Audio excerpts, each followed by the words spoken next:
Food is my love language. That's what I remembered when I couldn't remember to speak Spanish back to my grandmother and grandfather, or when I couldn't remember the language of my family. I remember food. I remember what it smelled like. I remember what it tastes like. And I remember it was made with love. So that's what I give. I spent 18 years in our Illinois child welfare system, bouncing around from home to home with my older brother. My little brother was placed with his biological father, and they moved to Puerto Rico. So I spent summers saving up just to have my little brother to come here from Puerto Rico. And then when my sister got adopted when she was 13, I spent years fighting the system because a piece of paper told me that we were no longer siblings. So when we talk about why I do what I do it because I don't want nobody to go through it. That's why if you walk around with me anywhere, this is my brother, this is my sister. Because I'm not just fighting for my own biological siblings. I'm fighting for all foster brothers and all foster sisters. I can taste the flavor from the turkey. In 25 years of advocating and working in this field, both as an individual as well as just a volunteer, I know what people I've changed. I can tell you all the policies. For over all the years that I've been a part of, I testified before Congress, fought for a Youth Bill of Rights, fought for normalcy, fought for a return home, fought for kinship. I was raised by my kinfolk, but what's mattered most are the people, the individual people that I've had impact on. Foster Care Alumni of America is a community. It's a belonging.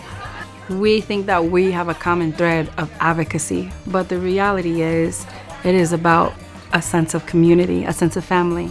You don't age out of Foster Care Alumni of America. You age into it and you stay connected. For the last 18 years in Illinois and across the United States and different other cities, we have been opening our homes or organizations to have Thanksgiving dinners for alumni. And in Illinois, we also do it for Youth in Care.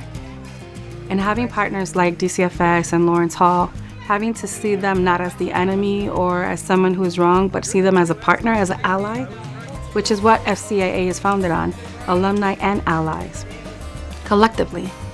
Because Thanksgiving, Christmas, holidays, those are just another day. Those are often reminders of days that we don't belong because we're in someone else's home and they're taking pictures without us.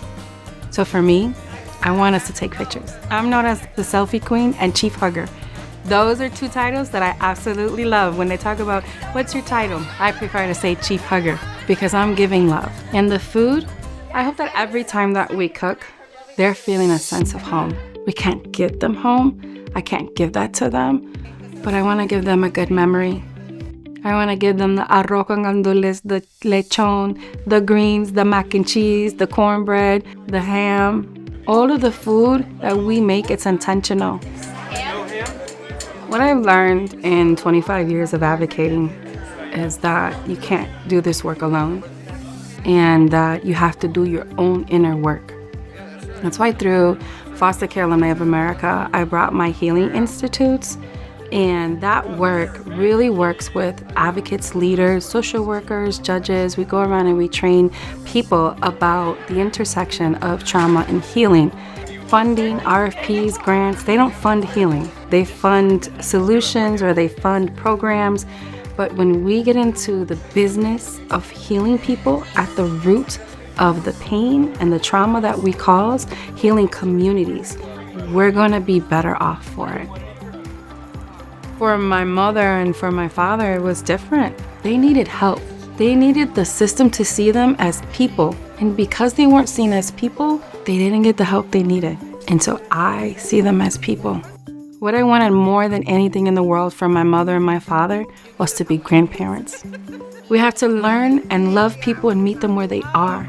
That's hope. That's community. That's belonging.